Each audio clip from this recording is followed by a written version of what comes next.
K132 Beatdown Albus fut pris au dépourvu lorsqu'il aperçut Lumian confortablement assis sur le canapé. C'était rapide. Tu n'es pas lent non plus, répondit Lumian avec un gentil sourire. De son point de vue, se libérer du rugissement éthéré et souterrain et ne pas se transformer en statue de cire indiquait qu'Albus n'était pas simplement un membre ordinaire de l'ordre de la Croix de Fer et de Sang. Peut-être que la sinistre corruption du 13 avenue du marché l'aidait à résister à ce rugissement terrifiant. En revanche, Elro et Norn, avec sa lignée unique de la famille Sauron, semblait plus susceptible de s'en sortir indemne et de revenir sain et sauf.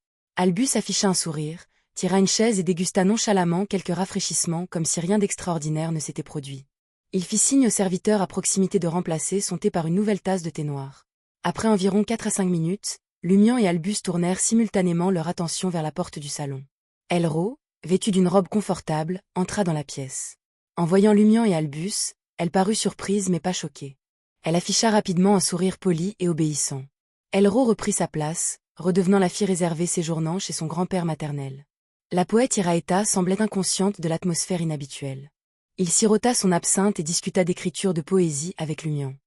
15 minutes plus tard, le comte Pouffet, vêtu d'un manteau de velours écarlate, retournait au salon avec le romancier Anori et le peintre Mulen.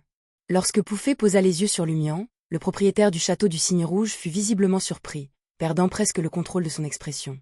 Il n'avait jamais prévu de revoir Ciel Dubois, ou plus précisément, Ciel Dubois dans son état actuel. Peu de temps après, le regard de Pouffet balaya Albus, Elro et Iraeta, son visage reflétant le choc et la suspicion comme s'il était entré dans un rêve surréaliste. « Ah, Pouffet, tu es enfin de retour. Nous avions abandonné l'aventure depuis longtemps et avons décidé de ne pas nous enfoncer plus profondément dans le sombre labyrinthe. » Albus posa son millefeuille et l'accueillit chaleureusement. « Comment ça s'est passé? Avez-vous réussi à localiser la couronne du comte ?» Instinctivement, Pouffet bougea son corps pour empêcher Albus, avec ses mains enduites de flocons de pâtisserie, de lui faire un câlin. Il a réussi à se forcer à sourire et a répondu « Nous n'avons pas eu de chance de le trouver non plus. Quand êtes-vous revenu ?»« Il y a moins d'une demi-heure. » Ce n'est qu'à ce moment-là qu'Albus se souvint de se frapper les mains et d'enlever les miettes de pâtisserie. Lumian se leva de son siège et demanda « Où est monsieur Ernstium ?» Le romancier Anori secoua la tête. « Il s'est séparé de nous. J'espère qu'il se souviendra de tirer la corde de la cloche et d'appeler les serviteurs pour le retrouver. » C'est exact.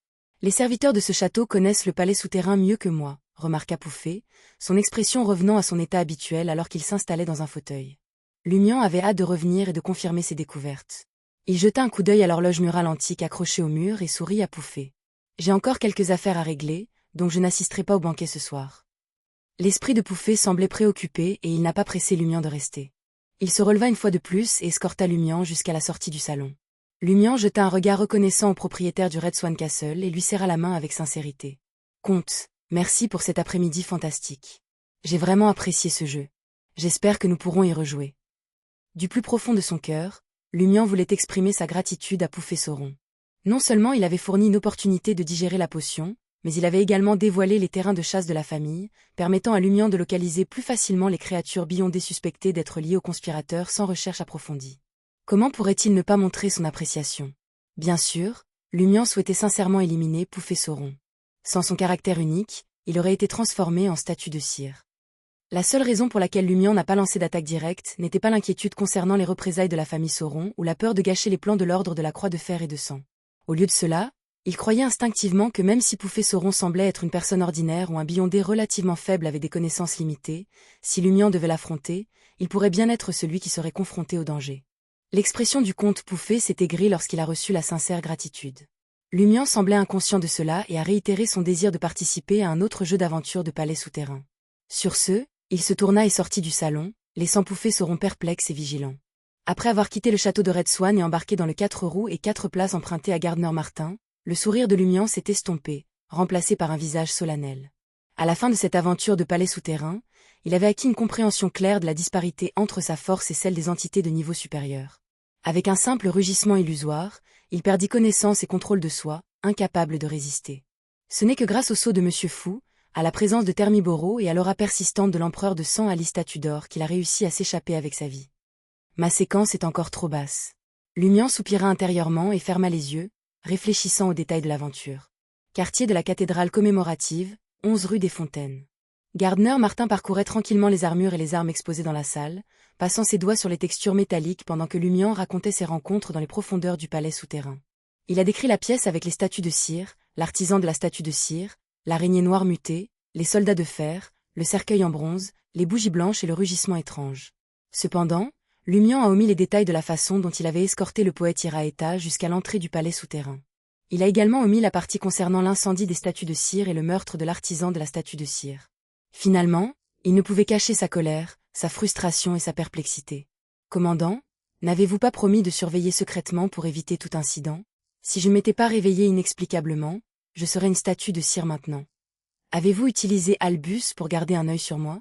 Le ton interrogateur de Lumian ne semblait pas provoquer Gardner Martin. Ce dernier se tourna vers lui, son sourire s'élargissant tandis qu'il parlait calmement. J'observais effectivement depuis l'ombre.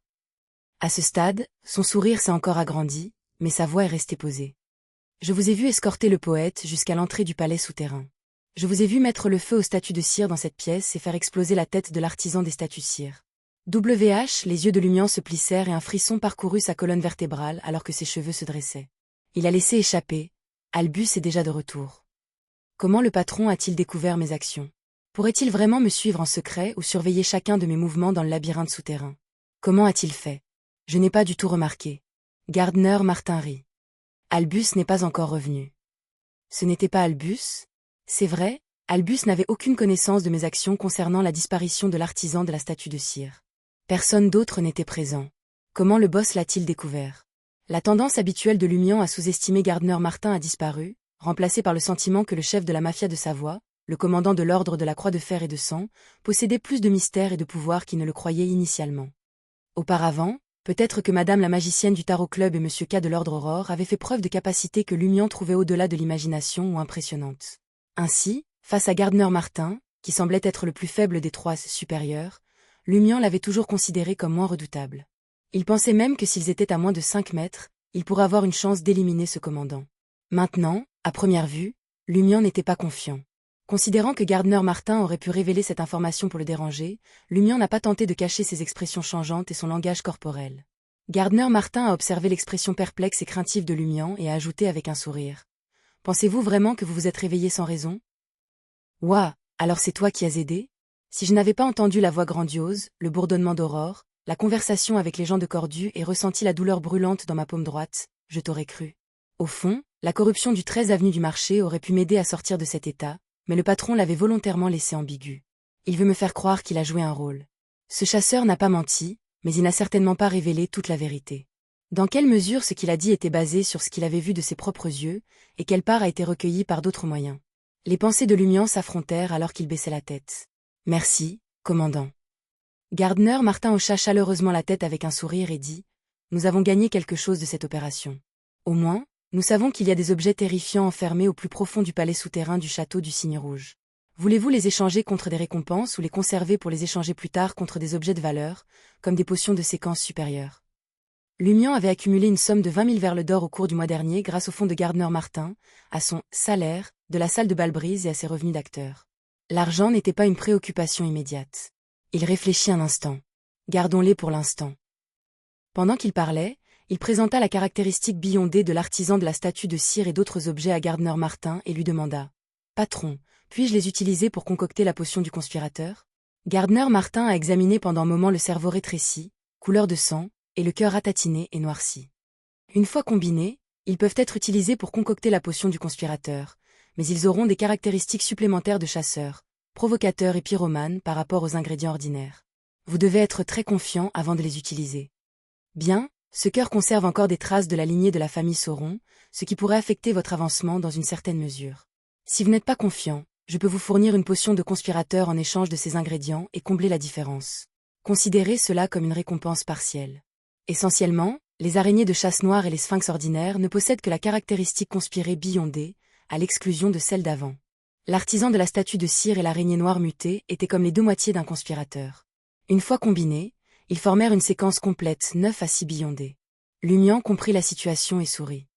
On dirait que cela me rendra plus fort. J'aimerais voir si je peux gérer les risques associés. Gardner Martin n'a pas poussé plus loin et a permis à Lumian de partir. De retour à l'auberge du Coq Doré, Lumian prit place à son bureau et commença à écrire une lettre à Madame la magicienne.